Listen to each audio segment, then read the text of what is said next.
అందరికీ నమస్కారం.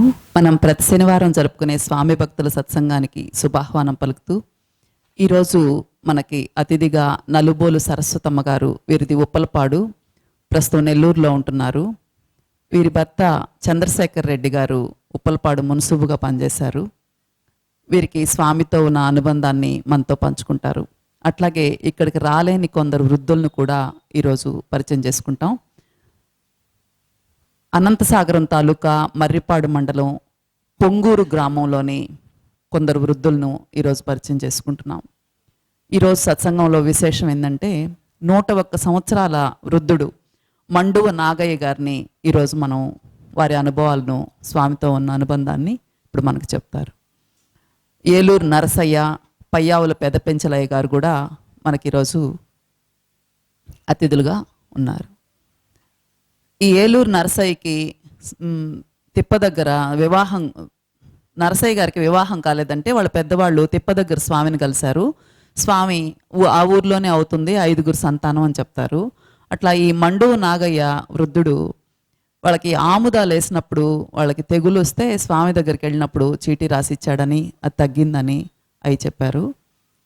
ఈ పయ్యావులు పెదపెంచలయ్య యొక్క విశేషం ఏంటంటే వాళ్ళ తాత స్వామి తిరిగే రోజుల్లో ఒక్కడే తిరుగుతున్నప్పుడు వీళ్ళ పొలంలో అరుంధతీయులకు అన్నం పెడుతుంటే ఆ అన్నం స్వామి తిన్నాడని కొట్టడం జరిగింది. అప్పుడు స్వామి ఇంక పొంగూరుకే రాను నేను, మీరు నా దగ్గరికి రాలేను అని చెప్పారు. ఆ విధంగా మేము ఇప్పటికీ స్వామి దగ్గరికి పోలేకపోతున్నాము అని ఆయన చెప్పారు. ఇప్పుడు వారి మాటల్లోనే విందాం. నమస్కారం. మళ్ళీ శనివారం స్వామి భక్తుల సత్సంగానికి గొప్ప సంతోషంతో పరస్పరం శుభాహ్వానం చెప్పుకుందాం. ఈరోజు విశేషం ఏంటంటే, కొందరు ప్రత్యక్షంగాను, మరికొందరు వాళ్ళున్న ఊర్లోంచి కూడా ఈ కార్యక్రమంలో పాల్గొనడం. ఈ విధంగా స్వామి దయ వల్ల జరుగుతున్న ఈ కార్యక్రమం స్వామి యొక్క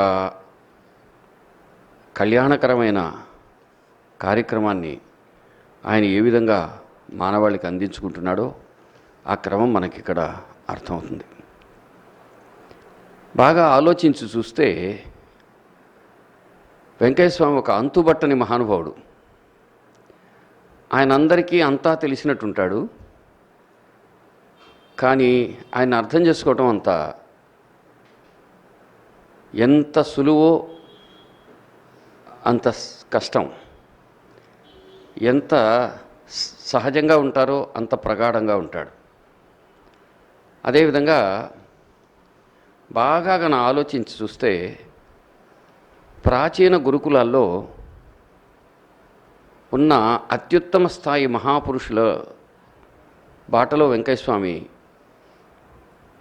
అతి సనాతనమైన ప్రాచీన ఋషుల కాలంలో, ఋషులు ఎట్లా ఉన్నారో ఆధునిక కాలంలో అటువంటి మహాత్ముడు, అటువంటి అవధూత ఉంటే ఎలా ఉంటారో అట్లా ఉన్నారు ఆయన.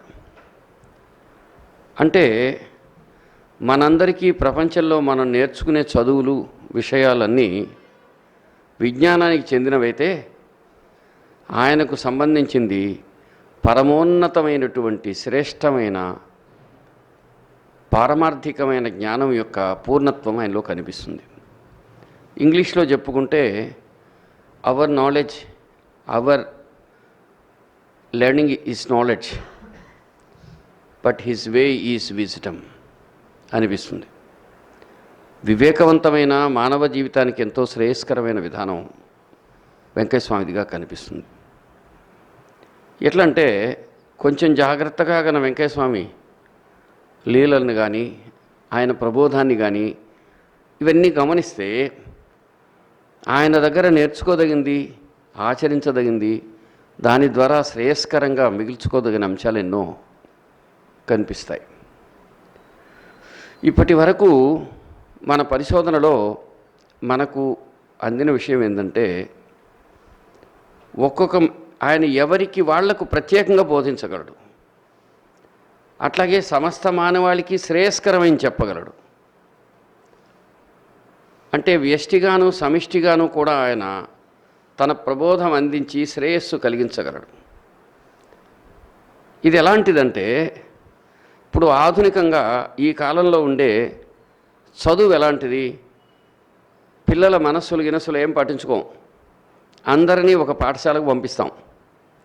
వాళ్ళ ఆ పాఠశాలలో అందరూ ఒకే పాఠాన్ని ఒకే టీచర్ చెబితే ఒకేసారి నేర్చుకునేస్తారు. A for apple, B for ఏదో బాక్స్ అనో ఇంకోటో. అది తెలుగు కావచ్చు, సంస్కృతం కావచ్చు, ఏదైనా కావచ్చు. అంటే ఏం జరుగుతుంది? వాళ్లకు కొంత విజ్ఞానాన్ని, విషయ పరిజ్ఞానాన్ని అందిస్తారు. వాళ్ళ మెదడుకు కొన్ని రకాల సబ్జెక్ట్స్ని ఎక్కిస్తాం, వాటిలోనే పరీక్ష పెడతాం. అవి అయిపోయినాక వాళ్ళకి చదువు అయిపోయినట్టు అనుకుంటాం.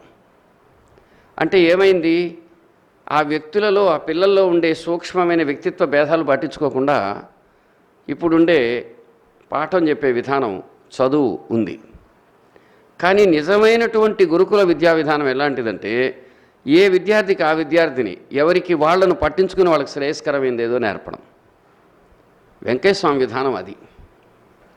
ఆయన దగ్గరికి ఎంత గుంపుగా అయినా రావచ్చు, కానీ ఆయన ప్రబోధించేది మాత్రం ఎవరికి వాళ్లకు వేరుగా బోధిస్తూ ఉంటారు, ప్రత్యేకంగా చెబుతూ ఉంటారు.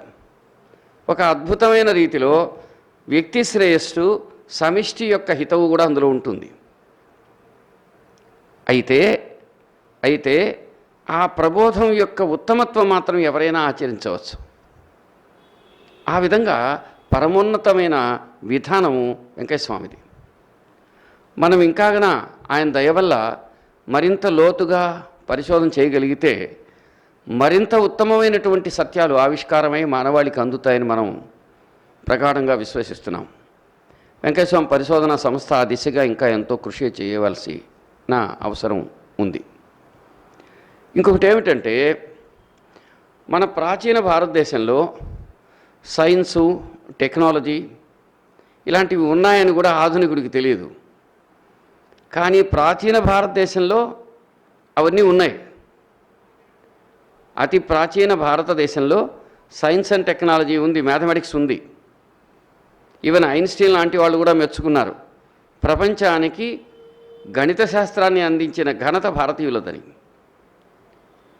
అతి ప్రాచీన భారతీయుడు ఖగోళ శాస్త్రజ్ఞుడు, విశ్వాంతరాళపు దివ్య రహస్యాలు తెలుసుకున్నాడు. అదేవిధంగా మనం చెప్పుకుంటాం కదా, ఒక ఋషి ఒక శాస్త్రవేత్త వంటి వాడు. ఆధునిక శాస్త్రజ్ఞుడు ఎలా ప్రపంచంలో గొప్పవాడో, ప్రాచీన ఋషి శాస్త్రజ్ఞుడే కాదు, మానవ హితకారి అయినటువంటి మహోన్నతుడని కూడా మనం చెప్పుకుంటాం. అట్లా వెంకయ్య స్వామిలో బహుముఖ ప్రజ్ఞాశాలి అయినటువంటి లక్షణం ఉంది. ఆయన ఏమి చేసినా సకల జీవహితాన్ని కాంక్షిస్తారు.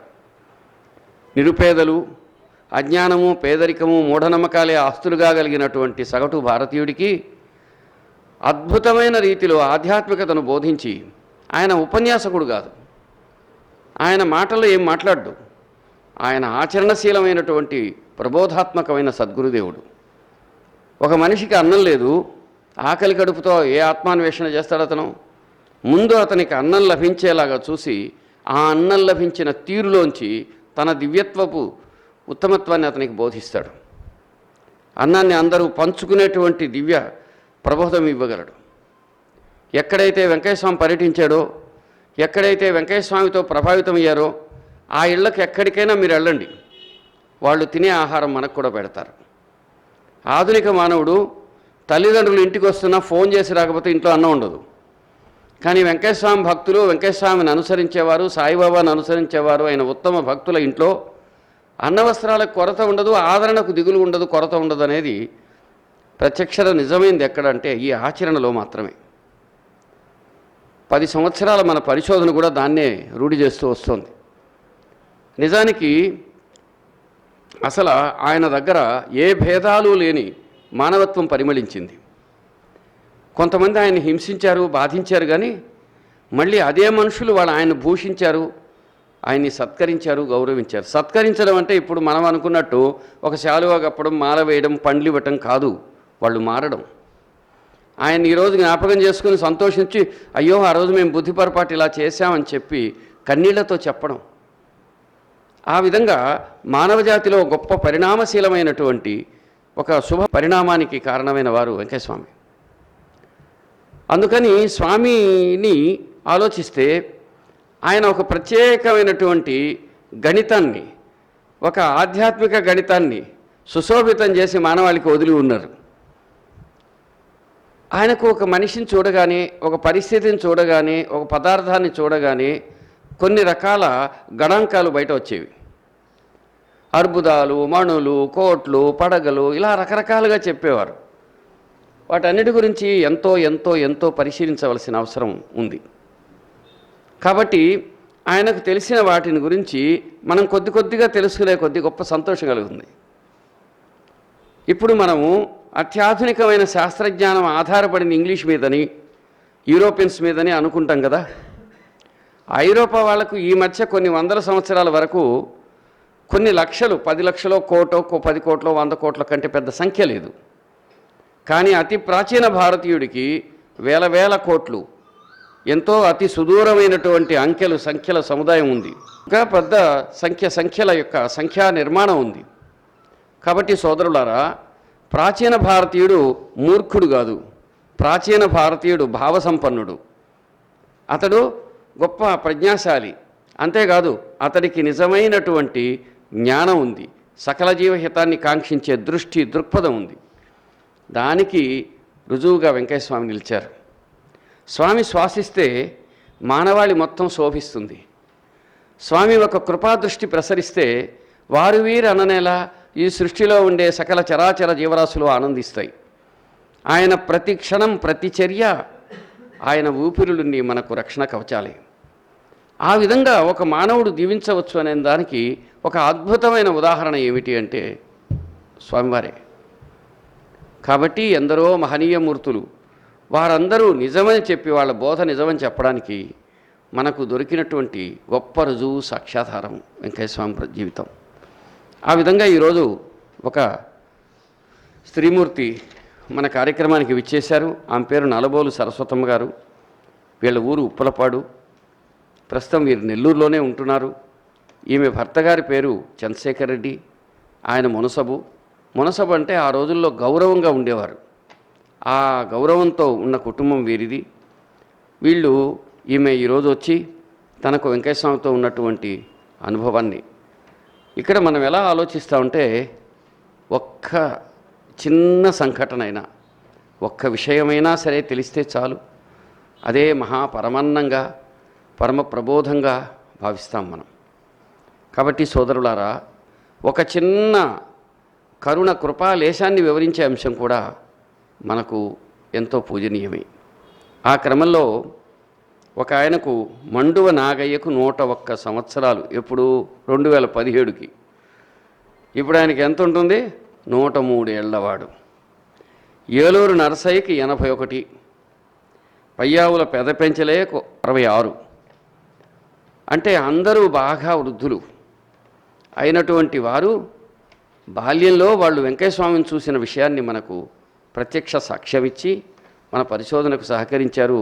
వారికి సమస్త శుభాలు సంప్రాప్తించాలని భగవంతుణ్ణి స్వామి రూపంగా మనం ప్రార్థిస్తాం.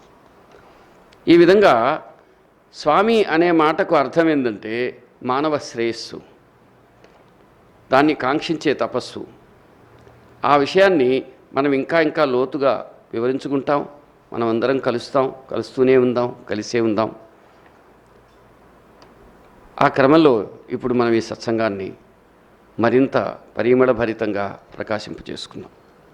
మనకి ఎంతోమంది సహకరిస్తే కానీ ఈ సత్సంగం కొనసాగటం లేదు. ఈ సత్సంగం అభివృద్ధి చెందడానికి, ఒక పెద్దావిడిని తీసుకురావడానికి ఈరోజు మన రావు. ఎంతో కష్టపడితే కానీ అది సాధ్యమవుదు. ఆ విధంగా ఎందరో ప్రత్యక్షంగాను పరోక్షంగాను సహకరిస్తేనే ఈ కార్యక్రమాలు కొనసాగుతున్నాయి.